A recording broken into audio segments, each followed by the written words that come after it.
కొన్నాళ్ల క్రితం 3 పిగ్లెట్స్ వాళ్ళ అమ్మతో కలిసి ఒక చిన్న ఇంట్లో ఉంటుండేవారు. ఆ ఇంటిని వాళ్ళు వదిలి వాళ్ళ కాళ్ళ మీద వాళ్ళు నిలబడాల్సిన సమయం వచ్చేసింది. వాళ్ళ అమ్మ ఆ ముగ్గురిని తన దగ్గరికి పిలిచింది. నా పిల్లల్లారా, ఇప్పుడు సమయం వచ్చేసింది. మీరు ప్రపంచాన్ని చూడాలి. ఈ కొత్త జీవితాన్ని ప్రారంభించండి. మరచిపోవద్దు, మీరు ఏది కావాలన్నా చెయ్యండి. పూర్తి మనసు పెట్టి చెయ్యండి. జీవించడానికి ఇదే సులువైన పద్ధతి. కొంత ఉదాసీనంగా, కొంత ఉత్సాహంగా వాళ్ళ అమ్మని కలిసి 3 పిగ్లెట్స్ బయలుదేరారు. కొంత దూరం వెళ్ళాక వాళ్ళకి ఒక స్థలం కనిపించింది. అక్కడ వాళ్ళు తమ ఇంటిని కట్టుకోవచ్చు.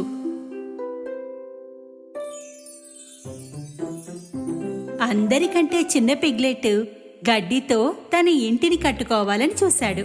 అతను అనుకున్నాడు ఫటాఫట్గా సులువుగా చేసేయచ్చు అని. ఆడుకోవడానికి బోలెడు సమయం ఉంటుందని. చిన్నవాడి ఇల్లు 1 రోజులో కట్టేయడం అయిపోయింది. వాడు తన అన్నలకు చెప్పాడు, చూడండి, నా ఇల్లు అయిపోయింది. పెద్ద పిగ్లెట్ ఆ ఇంటిని చూసి ఇలా అన్నాడు, అరే, ఈ ఇల్లైతే అస్సలు గట్టిగా లేదు. మనం ఆ జంతువుతో ఎలా రక్షించుకుందాం? చిన్నవాడు పెద్దవాడి మాటల్ని లెక్క చేయలేదు. టెన్షన్ తీసుకోకు, ఏమీ కాదు. మళ్ళీ తర్వాత అనొద్దు, ఎవరు చెప్పలేదని. మధ్య పిగ్లెట్ తన ఇంటిని కర్రతో కట్టాలని అనుకున్నాడు. అడవి నుండి కర్రల్ని సేకరించి తన ఇంటి పనిని మొదలుపెట్టాడు. 3వ రోజుకల్లా మధ్యవాడి ఇల్లు కూడా సిద్ధమైంది. ఈ ఇల్లు గడ్డి ఇల్లు కంటే కొంచెం మన్నికైనది. పెద్దవాడు ఆ ఇంటిని చూసి చెప్పాడు, నీవు చాలా కష్టపడి కట్టావు ఇల్లుని. చాలా అందంగా ఉంది. కానీ ఇల్లు జంతువు నుండి రక్షిస్తుందా మనల్ని? మధ్యవాడు చెప్పాడు, ఖచ్చితంగా సేఫ్ గా ఉన్నారు. మీరెందుకు టెన్షన్ పడుతున్నారు? తరువాత అనొద్దు, ఎవరు చెప్పలేదని. చిన్నవాడు మధ్యవాడు తమ తమ ఇళ్లలో మజా చేస్తూ ఉంటుండగా పెద్దవాడు తన ఇంటిని కట్టడంలో బిజీగా ఉన్నాడు. అతను ఇటుక సిమెంట్తో తన ఇంటిని కట్టుకుంటున్నాడు. మిగిలిన ఇద్దరికీ అనిపించింది అతను ఊరికే కష్టపడుతున్నాడు అని. వాళ్ళు ఆడుకుంటూ సమయాన్ని గడిపేస్తున్నారు. మాలాగా త్వరగా ఇంటిని కట్టుకోకుండా ఇంత ఎందుకు కష్టపడుతున్నావు? ఎంత భయపడతారు? పెద్దవాడు వాళ్ళ మాటల్ని లెక్క చేయలేదు. మొత్తం 7 రోజుల్లో అందమైన దృఢమైన ఇంటిని కట్టుకున్నాడు. మర్నాడు ఆకలితో ఉన్న ఒక తోడేలు వాళ్ళ ఏరియాకి వచ్చింది. దానికి గడ్డి ఇల్లు కనిపించగానే ఆగిపోయింది. చిన్నవాడు సోఫాలో కూర్చుని విశ్రాంతి తీసుకుంటున్నాడు. తోడేలు తలుపు తట్టింది.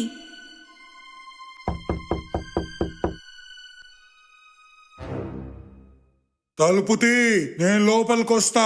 నీవు తీయకపోతే 2-3 సార్లు ఊది మీ ఇల్లుని కూలగొట్టేస్తా. నువ్వేమీ చేయలేవు, నా ఇల్లు మన్నికగలది. తోడేలు గట్టిగా నోటితో గాలిని ఊదింది.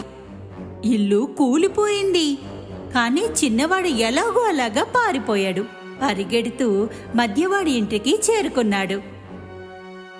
వాడి ఇంటి తలుపు తట్టగానే మధ్యవాడు తలుపు తెరిచి చూశాడు. చిన్నవాడు లోపలికొచ్చి దాక్కున్నాడు. త్వరగా తలుపు మూసేయ్, తోడేలు వచ్చేస్తుంది. భయపడకు, వాడి ఇంట్లోకి రాలేడు.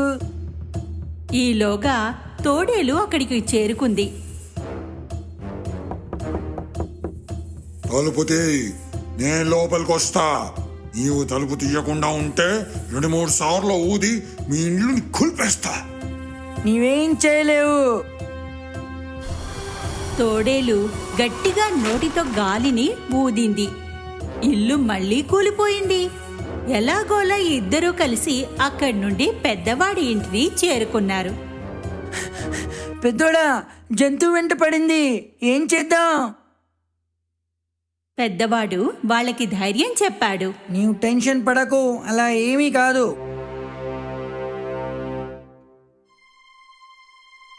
కొద్దిసేపటిలో ఆకలితో ఉన్న తోడేలు ఇక్కడికి కూడా వచ్చింది. తలుపు తీ, నేను లోపలికి వస్తా. నీవు తీయకపోతే నేను 2 సార్లు ఊదినా మీ ఇల్లు కూలిపోద్ది. ప్రయత్నం కూడా చెయ్యకు, నీవు మమ్మల్ని ఏం చెయ్యలేవు. తోడేలు కోపంతో నోటితో గాలిని గట్టిగా ఊదింది. అయితే ఇల్లు కదల్లేదు. ఏ మాత్రం కదల్లేదు. ఒక్క ఇటుకని కూడా కదపలేకపోయాడు. అలసిపోయి ఓడిపోయి వాడి ఇంకో విధానం ఆలోచించాడు. ఇంటి పైన ఒక చిమ్నీ ఉంది. దాని పైకి ఎక్కసాగాడు. దాన్ని ఎక్కడం చూసి లోపలికి రాకుండా ఆపడానికి ఫైర్ ప్లేస్లో మంటని వెలిగించాడు. దానిపైన ఒక నీటి కుండని పెట్టేశాడు. తోడేలు చిమ్నీ పైకి చేరుకుంది. కిందకి వెళ్ళసాగింది. తిన్నగా మరుగుతున్న నీటిలో పడిపోయింది.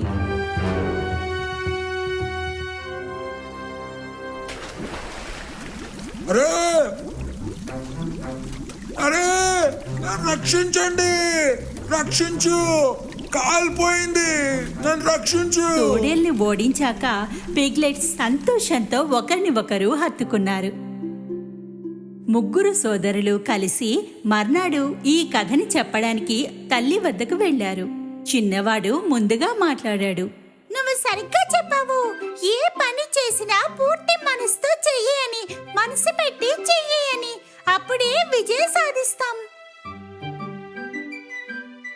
ఆ రోజు నుండి చిన్న మధ్యవాడు కలిసి బద్ధకాన్ని వదిలి పెద్దవాడిలా కష్టపడసాగారు. సంతోషంగా జీవితాన్ని సాగించారు.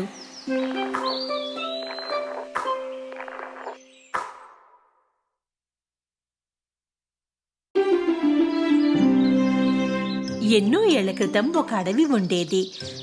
అక్కడ కేవలం జంతువులు మాత్రమే ఉండేవి. అక్కడ ఒక్క మనిషి కూడా ఉండేవాడు కాదు.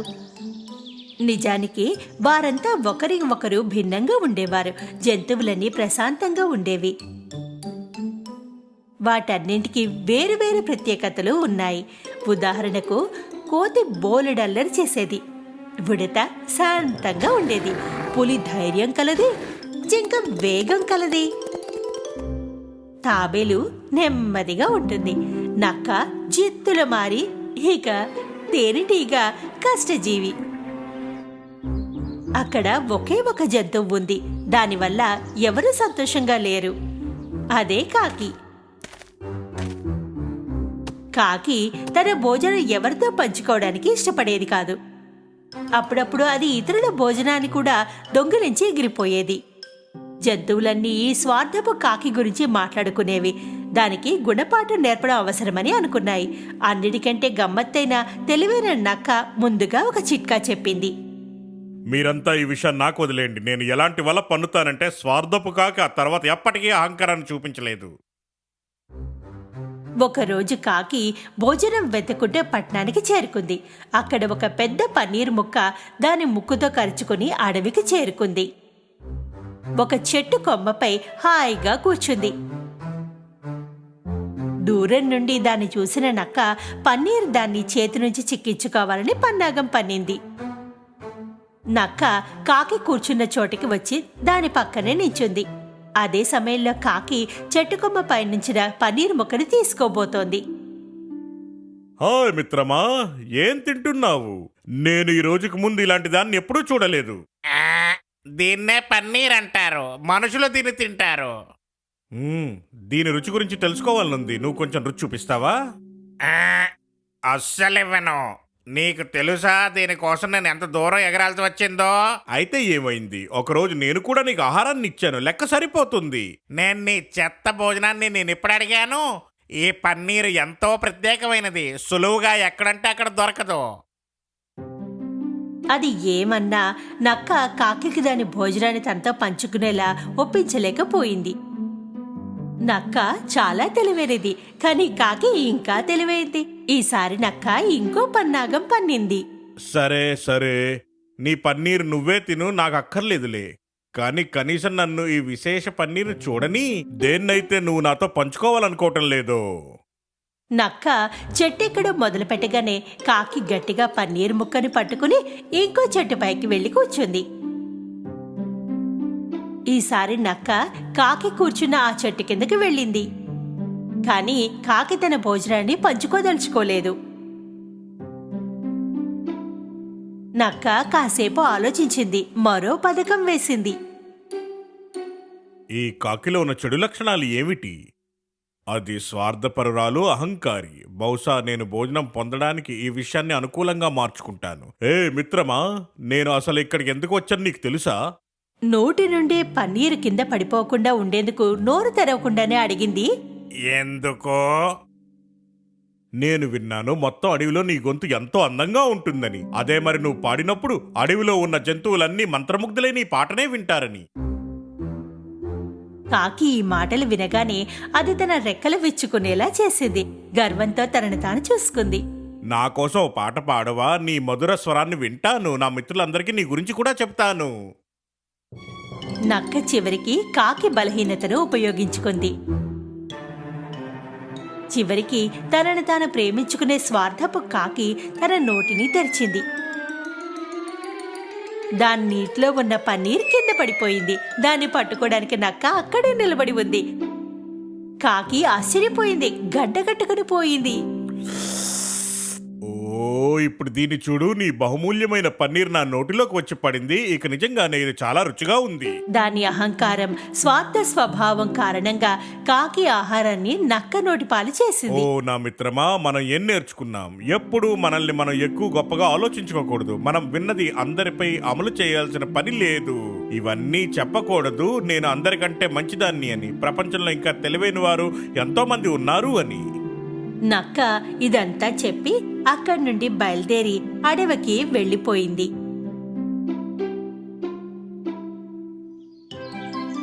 ఆ రోజు నుండి కాకి అహంకారపు స్వార్థ బుద్ధిని వదిలేసింది. అది అన్ని జంతువులతో స్నేహంగా ఉండసాగింది.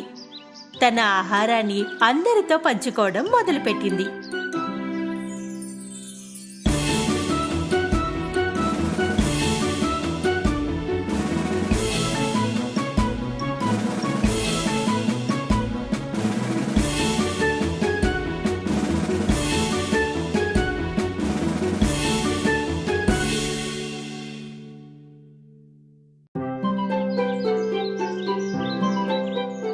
ఒక అడవిలో ఒక అసహ్యంగా ఉండే ఒక ఎలకుండేది. నిజానికి దానికి తోడేలు, నక్క ఇంకా స్వయంగా తనంటే కూడా భయం. ఒకవేళ గట్టిగా గాలి వీచినా, చెట్టు కొమ్మ విరిగినా అది నాలుగు వైపులా చూసేది, దాక్కోడానికి ఏదైనా చోటు దొరుకుతుందా అని. అందువల్లే చిన్న జంతువులన్నీ దీన్ని వేళాకోళం చేసేవి. అది ఎంత భయపడుతుంది! నువ్వు గాలికి కూడా భయపడతావు. నువ్వు చాలా భయపడుతున్నావు. నువ్వు చాలా భయపడుతున్నావు. నీకు చాలా భయం.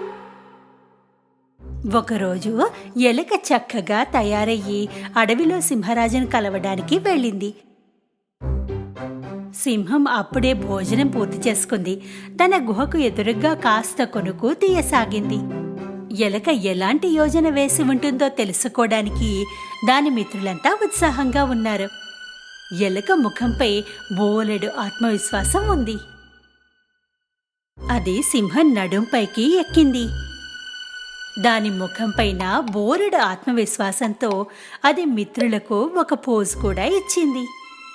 నిజానికి అది చాలా భయపడి ఉంది, కానీ ఏదైనా చేసి చూపడం లేదు. అదే సమయంలో సింహంకు మెలకు వచ్చింది. తన జూల్ని కాస్త విదిలించింది. దాంతో ఎలక భయపడి కింద పడిపోయింది. ఎలక, సింహం ఇద్దరి చూపులు కలుసుకున్నాయి. ఇతర జంతువులకు కంగారుగా ఉంది.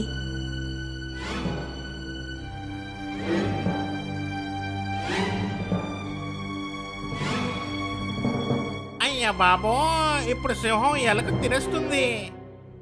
వాహ్, ఎంత ధైర్యం, ఎంత సాహసం! నువ్వు నా వీపుపై ఏం చేస్తున్నావు? అడవికి మహారాజా, దయచేసి నన్ను తినవద్దు. అందరికంటే ఎక్కువ భయపడతాను, అందరికంటే బలహీనమైన దాన్ని. నా జీవితం ప్రతిరోజు భయంతోనే గడిచిపోతుంది. చెట్టుపై నుండి ఆకు పడినా చాలు నేను భయపడిపోతాను. నేను దీనికి విసిగిపోయాను. నేను ఈ భయం నుండి విముక్తి పొందాలనుకుంటున్నాను. మీ అడవికి మహారాజు, మీరు గర్జిస్తే చాలు మొత్తం అడవిలో జంతువులు భయపడిపోతారు. నాకు మీరు శరణు ఇస్తారు కదా. సింహం నిశ్శబ్దంగా వినసాగింది. ఎలక సింహం ఏం జవాబిస్తుందా అని ఆలోచిస్తోంది.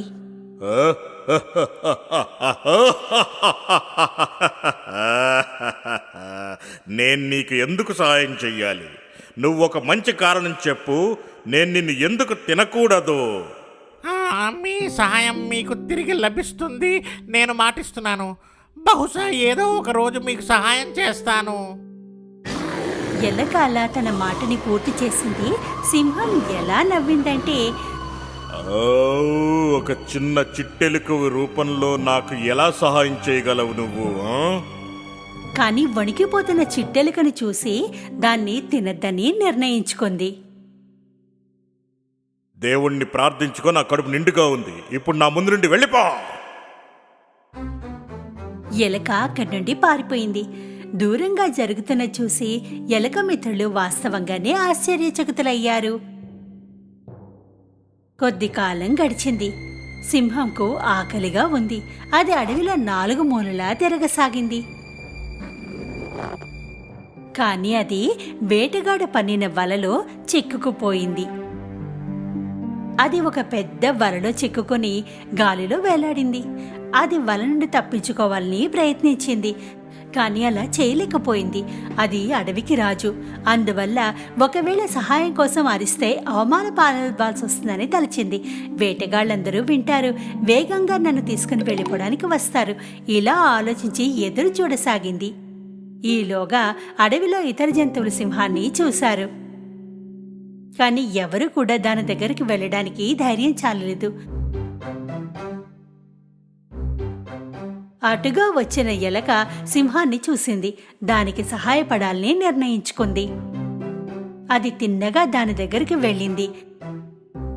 అది సింహం పొడవైన తోక పట్టుకుని పైకెక్కింది. వలని చేరుకుని కొరకసాగింది.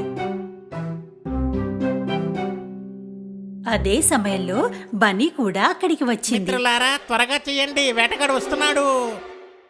ఇతర జంతువులు 4 వైపులా గుంపులుగా చేరారు. ఉన్నట్టుండి వేటగాడి శబ్దాన్ని విని అటువైపు పరిగెత్తాడు. అక్కడ ఎలక దృఢంగా వలని కొరకసాగింది. చివరికి వల విడిపోయింది. సింహం పడిపోయింది. అక్కడి నుండి దూరంగా పారిపోయింది. నా నడుంపై గెంతు, ఇక్కడ నుండి వెళ్ళిపోదాం.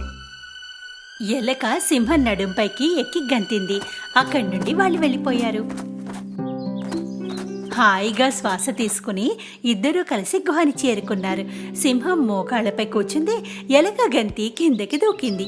నువ్వు నాకు ఏదో రోజు నాకు సహాయం చేస్తావని చెప్పినప్పుడు నేను నిన్ను నమ్మలేదు. నేననుకున్నాను ఒక చిన్న ఎలుక ఎలాంటి ఉపయోగం లేదిది అని. కానీ ఈ రోజున నువ్వు నా ప్రాణాల్ని కాపాడావు. నీకు ధన్యవాదాలు. నాకు చాలా సంతోషంగా ఉంది మహారాజా. ఇప్పుడు నువ్వు నేనంటే భయపడాల్సిన పనే లేదు. నిజానికి నువ్వు ఎవరికీ భయపడనక్కర్లేదు. ఎందుకంటే నువ్వు ఒక సాహసవంతమైన ఎలుకవి. నేను అడవి రాజునైతే నువ్వు ఇప్పటి నుండి నా సాహస రాజకుమారుడివి. సింహం ఎలక నవ్వసాగారు.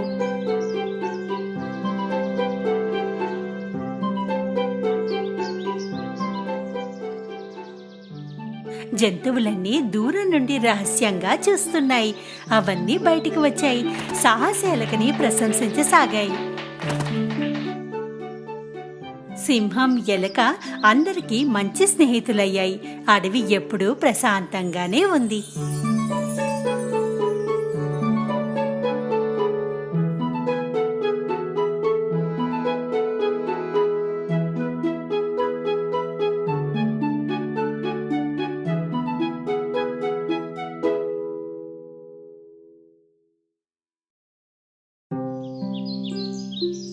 ఒక చిన్న ఫామ్లో ఒక ముద్దొచ్చే బాతు కుటుంబం ఉండేది. తల్లి బాతు తన గుడ్లపై కూర్చుని వాటి నుండి తన పిల్లలు బయటికి రావడం కోసం ఎదురు చూస్తోంది. అవి మొత్తం 7 గుడ్లు. వాటి నుండి పిల్లలు బయటికి రావాలి. ఒక అందమైన ఉదయాన గుడ్ల నుండి పిల్లలు బయటికి వచ్చే సమయం అయింది.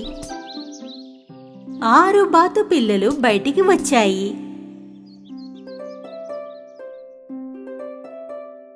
బాతులు తమ ఈ కొత్త ప్రపంచాన్ని అర్థం చేసుకోవడానికి ప్రయత్నిస్తూ క్వాక్ క్వాక్ అంటున్నాయి. తల్లి చుట్టూ తిరుగుతున్నాయి. కానీ ఆ గుడ్డులో ఒకటి అన్నిటికంటే పెద్దది. అందులో నుండి పిల్ల బయటికి రావడానికి ఎంతో ప్రయత్నిస్తోంది. కానీ బయటికి రాలేకపోతోంది. అందువల్ల తల్లి బాతు ఎంతో కంగారు పడిపోతోంది. చివరికి 7వ గుడ్డు పగిలింది. ఆ బాతు ఏమీ అర్థం కానట్టు అటు ఇటు చూసింది. ఆ బాతుకి తన అక్కలు అన్నలు కూడా తనని అదే స్థితిలో చూస్తున్నారని గమనిస్తున్నారని తెలీదు. ఎందుకంటే ఆ బాతు వీళ్ళ సోదరులాగా ఏమాత్రం కనిపించడం లేదు. అది కాస్త పెద్దగా ఉంది. దానికి బూడిద రంగు రెక్కలు కూడా ఉన్నాయి. మిగతా బాతులన్నీ చూసి నవ్వసాగాయి. నువ్వు ఎంత అసహ్యంగా ఉన్నావో, నువ్వు మాలాగా అస్సలు లేవు. నాకు అర్థం కాలేదు. నువ్వు నీ అన్నల్లా అక్కల్లా ఎందుకు లేవు?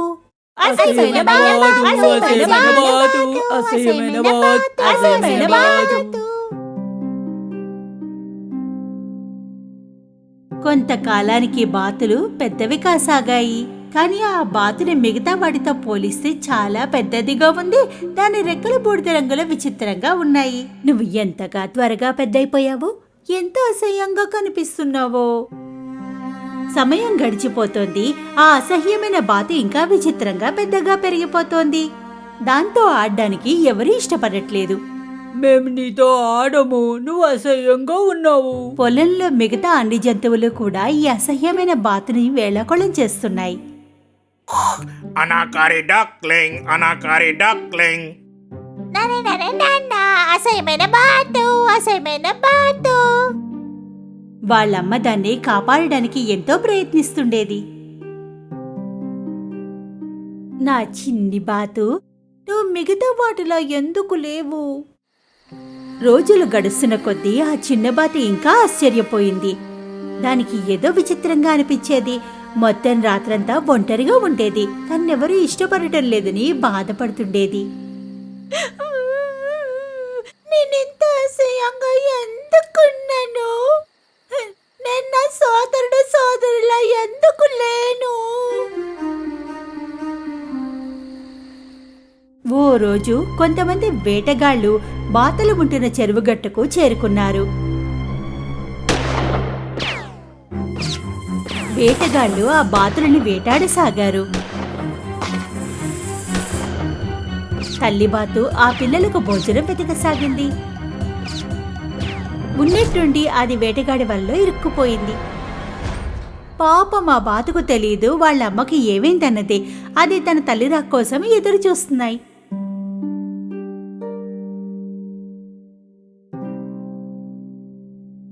పాపం వాళ్ళకి తెలియడం లేదు ఏం చెయ్యాలో. అన్నిటికంటే ముందుగా అది కుక్క దగ్గరికి వెళ్ళింది. అప్పుడు కుక్క పొమ్మంది. ఇక్కడి నుంచి వెళ్ళిపో. మరి నన్ను ఎవరైనా నీ వంటి అనాకారి డక్తో మాట్లాడడం చూడకూడదు. కొంచెం సేపటి తర్వాత కోడి దగ్గరికి వెళ్ళింది. కోడి కూడా దాన్ని వేళాకోళం చేసింది. నీకంటే నేనే అందంగా ఉంటాను. కొక్రక్కో. ఆ బాతు బాధపడింది. ఎవరికి నేను ఇక్కడ ఉండడం ఇష్టం లేదు. ఒకవేళ మా అమ్మ వెనక్కి రాకపోతే ఈ పొలంలో నేను ఉండడానికి కారణమే లేదు.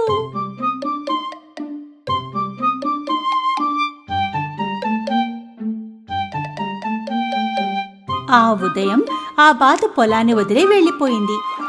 చెరువుకు మరోవైపుకు ఈదుకుని వెళ్ళింది. దానికి దారిలో కలిసిన అన్ని జంతువుల్ని అదే ప్రశ్న అడుగుతూ వెళ్ళసాగింది. నాలాగా ఉన్న బాతును ఎవరైనా చూసారా? నాలా ఉండే బాతును చూసారా? నాలా ఉండే బాతును ఎవరైనా చూసారా? అందరూ ఒకే సమాధానం చెప్పారు. వారెవరూ ఇంత అసహ్యమైన బాతుని చూడలేదన్నారు. పాపం బాతు తన యాత్రని నిర్ణయించుకుంది. చెరువుకు మరోవైపు చేరుకుంది. అక్కడ కూడా అదే ప్రశ్న అందర్నీ అడిగింది. నువ్విక్కడ ఉండకూడదు. ఇక్కడ చుట్టుపక్కల ఎన్నో జంతువులున్నాయి. నువ్వు వెంటనే ఇక్కడి నుండి వెళ్ళిపో. వెళ్ళిపో. అసహ్యమైన బాత్ అక్కడి నుండి వెళ్ళిపోయింది. వెంటనే ఒక చెరువుని చేరుకుంది. ఈసారి అక్కడ ఎవరూ లేరు. అది ఒంటరిగా ఉంది. అక్కడ ఒకవేళ ఎవరికైనా నచ్చకపోయినా సరే ఎక్కడో దాక్కుని జీవితం గడుపుతాను. నెలలు గడిచిపోయాయి. ఒంటరిగా ఉండడం వల్ల చాలా సంతోషంగా ఉంది. ఓ రోజు దానికి తెల్లగా పొడవుగా ఉన్న పక్షులు కనిపించాయి. ఆ పక్షులన్నీ దక్షిణం వైపుకు ఎగరసాగాయి. వాటి వైపు బాతు ఆశ్చర్యంగా చూడసాగింది. ఎంత అందంగా ఉన్నాయో కదా, నేను కూడా అంత అందంగా ఉంటే ఎంత బాగుండేదో. శీతాకాలం వచ్చేసింది. మంచు కురవసాగింది. అగ్లీ బాత్ మంచు పడుతుండడం చూసింది. ఆడుతూ తను కూడా మంచులో కలిసిపోయింది. చాలా మంచు పడడం వల్ల దానికి ఆహారం వెతుక్కోవడంలో ఇబ్బంది ఎదురైంది. అందుకే అది ఆహారాన్ని వెతుకుతూ వెళ్ళసాగింది. చలికి అది వణికిపోయింది, అలసిపోయింది కూడా. అది ఒక రైతు వద్దకు చేరుకుంది. రైతుకు దానిపైన జాలి వేసింది. దానిపై తన కోటు కప్పాడు. ఓ చిట్టిదానా, నీకు చలేస్తోందా? నిన్నింటికి పట్టుకు వెళ్ళి నువ్వు పెద్ద అయ్యేంత వరకు నిన్ను జాగ్రత్తగా చూసుకుంటాను.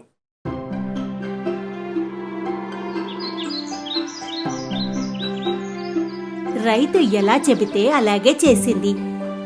అతను ఆ అసహ్యమైన బాతుని ప్రేమగా చూసుకోసాగాడు. బాతు పెద్దదైంది. ఈలోగా వసంత ఋతువు కూడా వచ్చేసింది.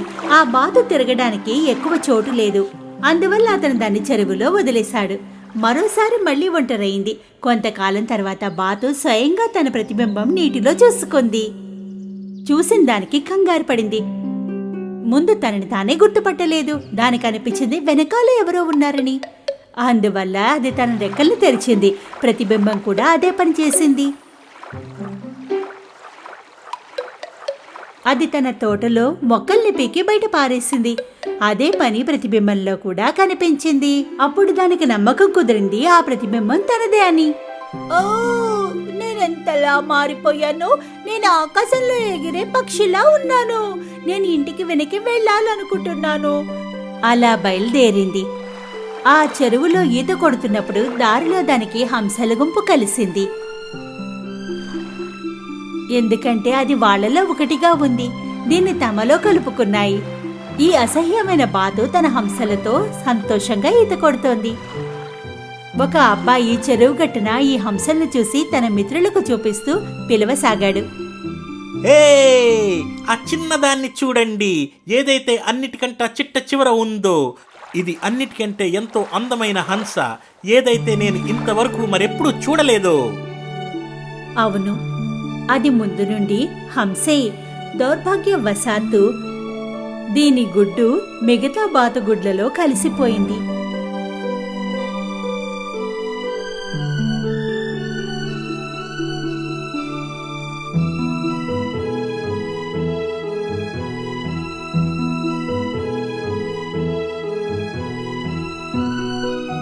కానీ ఇప్పుడు అది అసలైన కుటుంబంతో కలిసింది. దాని రాబోయే జీవితం ఎంతో సంతోషంగా ఉంటుంది.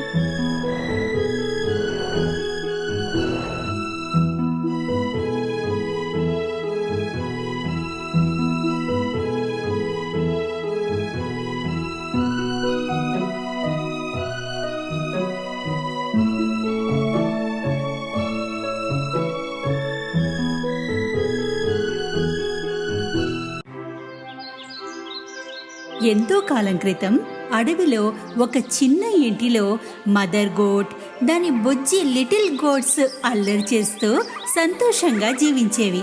లిటిల్ గోట్స్ ఎంతో ముద్దుగా ఉండేవి, ఆట బొమ్మల్లా. అందరి తల్లుల్లాగానే మదర్ గోట్ తన పిల్లల్ని ఎంతో ప్రేమించేది. అడవి జంతువులన్నిటి నుండి రక్షిస్తూ ఉండేది. ఒకరోజు భోజనం వెతకడానికి బయటికి వెళ్లే ముందు తల్లి లిటిల్ గోట్స్ని పిలిచి ఇలా చెప్పింది. నా ప్రియమైన పిల్లల్లారా, నేను అడవిలోకి వెడుతున్నాను. ఎవరు వచ్చినా తలుపు తీయొద్దు. తోడేలు లోపలికి వస్తే అది మనందరినీ తినేస్తుంది. వేషం మార్చుకుంటూ వచ్చి మిమ్మల్ని తినాలని చూస్తుంది. మేము దాన్ని ఎలా గుర్తుపట్టాలి? తోడేలు గొంతు బొంగురుగా ఉంటుంది, నా గొంతు తీయగా ఉంటుంది. బొంగురుగా ఉందంటే అది తోడేలే. ఇలా చెప్పి బయలుదేరుతుండగా తల్లి మేకకు ఏదో గుర్తొచ్చింది. ఇంకో మాట, తోడేలు కాళ్ళు నల్లగా ఉంటాయి, నా కాళ్ళు తెల్లగా. కాళ్ళని చూసి కూడా గుర్తుపట్టండి. కంగారు పడకమ్మా, మేం జాగ్రత్తగా ఉంటాం. మేం పెద్దయిపోయామమ్మా. తల్లి మేక తన పిల్లలందరినీ ఒక్కొక్కరిగా ముద్దు పెట్టుకుంది. అడవి వైపు నడిచింది. తోడేలు ఇదంతా చూస్తోంది. తల్లి మేక వెళ్ళగానే కొద్దిసేపు ఆగింది. ఆ తర్వాత వాళ్ళ ఇంటి వద్దకు వచ్చి తలుపు తట్టింది.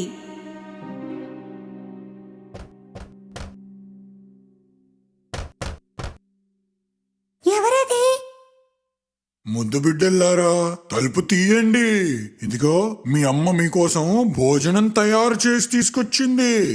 అయితే లిటిల్ గోట్స్ తోడేలు బొంగురు గొంతుని గుర్తుపట్టాయి. తలుపు లోపల నుండే చెప్పాయి, నువ్వు మా అమ్మవి కాదు. అమ్మ గొంతు ఎంతో తీయగా ప్రేమగా ఉంటుంది. నువ్వు మమ్మల్ని మోసం చేయలేవు తోడేలు. తోడేలుకు చాలా కోపం వచ్చింది. ఎందుకంటే లిటిల్ గోట్స్ ని తినలేకపోయింది. అప్పుడు ఒక చాక్ పీస్ ని తినేసింది. అప్పుడు దాని గొంతు కాస్త తీయగా మారింది. వెనక్కి వాళ్ళ ఇంటికి వెళ్ళింది. తలుపు తట్టింది. ఈసారి తోడేలు తన తీయటి గొంతుతో మాట్లాడింది. ముద్దు బిడ్డల్లారా, నేను మీ అమ్మని. మీ అందరి కోసం భోజనం తీసుకొచ్చాను. తలుపు తీయండి. ఈసారి ఈ తీయటి గొంతు విని లిటిల్ గోడ్స్ కి ఆ గొంతు వాళ్ళ అమ్మలాగానే ఉందనిపించింది. తలుపు తొయ్యబోతుండగా వాళ్ళల్లో ఒకరు అరిచారు, ముందు తలుపు కింద నుండి కాళ్ళని చూద్దాం. వాళ్ళు చూసినప్పుడు తోడేలు నల్లని కాళ్ళు కనిపించాయి. అవన్నీ అరిచాయి, మేం తలుపు తీయము. అమ్మ కళ్ళు నల్లగా ఉండవు, ఆమె కాళ్ళు తెల్లగా ఉంటాయి. నువ్వు తోడేలివి. తన కోపాన్ని మింగుతూ తోడేలు అక్కడి నుండి బయలుదేరింది. ఇప్పుడు అది బేకరీకి వెళ్ళింది. బేకరీ వాడు తోడేలను చూసి ఆశ్చర్యపోయాడు. నేనిప్పుడు శాకాహారినైపోయాను. పేస్ట్రీ మాత్రమే తింటాను. కొంచెం పిండిస్తారా నాకు? తోడేలు బేకరీ నుండి పిండిని తీసుకుని బయలుదేరింది. ఇంటి దగ్గర పిండిని తన కాళ్లపైన వేసుకుంది. ఇప్పుడు దాని కాళ్ళు తెల్లగా ఉన్నాయి.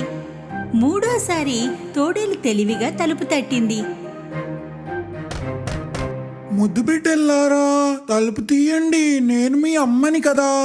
మీ అందరి కోసం భోజనం తీసుకొచ్చాను. కాళ్ళని చూపించు, తెలుస్తుంది అమ్మవా కాదా అన్నది. తోడేలు పిండిని పోసిన కాళ్ళని చూపించింది. లిటిల్ గోట్స్ తెల్లటి కాళ్ళని చూసి అవి అనుకున్నాయి తల్లి వచ్చింది అని. తలుపు తీసేశారు. ఇంకేముంది, వాళ్ళ ఎదురుగా తోడేలుంది. లిటిల్ గోట్స్ భయపడ్డాయి, కంగారు పడ్డాయి, అరవసాగాయి. ఎక్కడ దాకా పరిగెత్తుతారు? నేను మిమ్మల్ని పట్టుకుని తీరుతా. ఒక పిల్ల టేబుల్ కింద దాక్కుంది.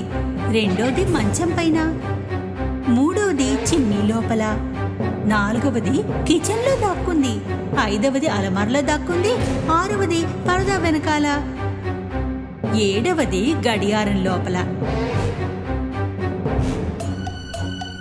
అయితే తోడేలు చాలా తెలివైంది.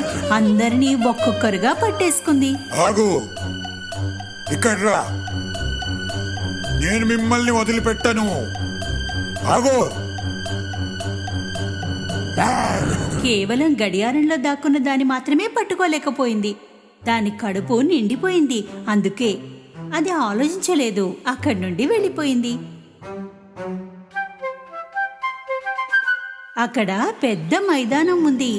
అడవిలో తోడేలు ఒక చెట్టు కింద గురక పెట్టి నిద్రపోయింది.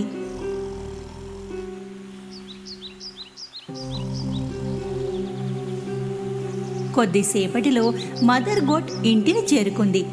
తలుపు తెరిచి ఉండడం చూసి తెలుసుకుంది ఏదో జరిగిందని. ఆమె అరవసాగింది.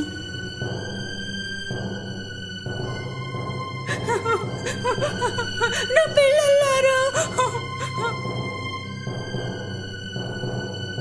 ఇంటికి చేరగానే ఆమె కంగారు పడింది. మొత్తం ఫర్నిచర్ పడి ఉంది, పరదాలు చిరిగి ఉన్నాయి, మంచం చిందరవందరగా ఉంది, తలగడ దుప్పటి ఇక్కడ పని ఉన్నాయి. మదర్ గోటుకి తన పిల్లలు ఎక్కడా కనిపించలేదు. ఒక్కొక్కరిని పేరు పెట్టి పిలిచింది, ఎవరూ దొరకలేదు.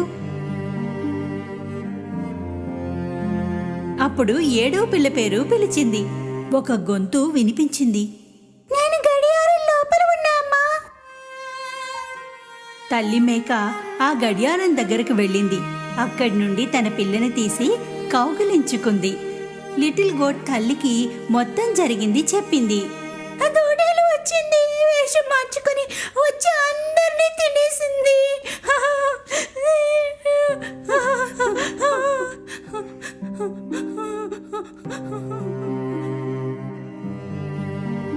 తల్లి మేకకు చాలా బాధగా అనిపించింది. చాలా ఏడ్చింది. తన పిల్లల్ని తలుచుకుంటూ ఉన్న ఒక్క పిల్లతో కలిసి బయటికి వచ్చింది. అప్పుడే ఆమెకు నిద్రపోతున్న తోడేలు కనిపించింది. ఎంత గట్టిగా గురక పెడుతోందంటే చెట్టు ఆకులు కూడా కదులుతున్నాయి. తల్లి మేక తోడేల్ని కాసేపు చూసింది. దాని కడుపులో ఏవో కదులుతున్నట్టుగా అనిపించింది. అయ్యో భగవంతుడా, నా పిల్లలు తోడేలు కడుపులో జీవించి ఉన్నారు. అది ఒక ప్లాన్ వేసింది. ఇంట్లో నుండి ఒక సూది, దారం, కత్తెర తీసుకురా. లిటిల్ గోట్ ఇంటికి వెళ్ళసాగింది. తల్లి మేక 6 పెద్ద రాళ్ళని సేకరించింది. కొద్దిసేపటిలో చిన్ని మేక సూది, దారం, కత్తెరని తెచ్చింది. తల్లి మేక తోడేలు పొట్టని కోసింది. పైనే ఉన్న ఒక పిల్ల కనిపించింది. ఒక్కొక్కటిగా అందరూ కనిపించారు. అందరూ క్షేమంగా ఉన్నారు. తల్లి మేక సంతోషించింది. మేకలన్నీ తల్లిని హగ్ చేసుకున్నాయి.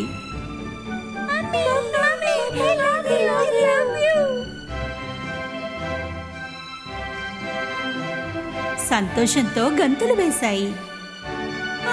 నా పిల్లలారా, మీకేమీ కాలేదు కదా? తల్లి మేక తోడేలు కడుపులో మొత్తం రాళ్ళని పెట్టేసింది. తర్వాత సూది దారంతో కుట్టేసింది. తోడేలు ఎంత గాఢ నిద్రలో ఉందంటే దానికి ఇవేమీ తెలియలేదు.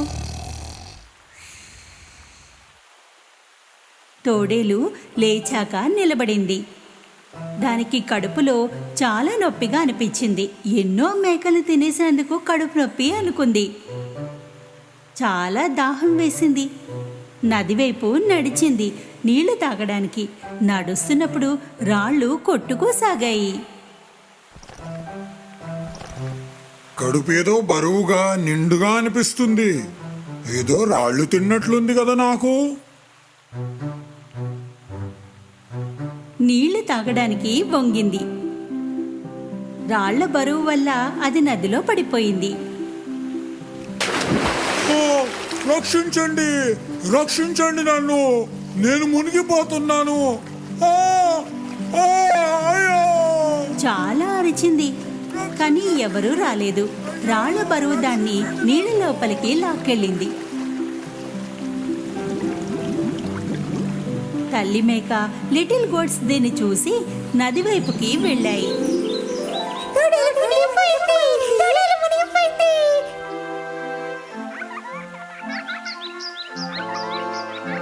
అందరూ గంతులు వేశారు. ఆ రోజు నుండి మదర్ గోట్ తన 7 లిటిల్ గోట్లు జీవితం తమ ఇంట్లో సంతోషంగా సాగింది.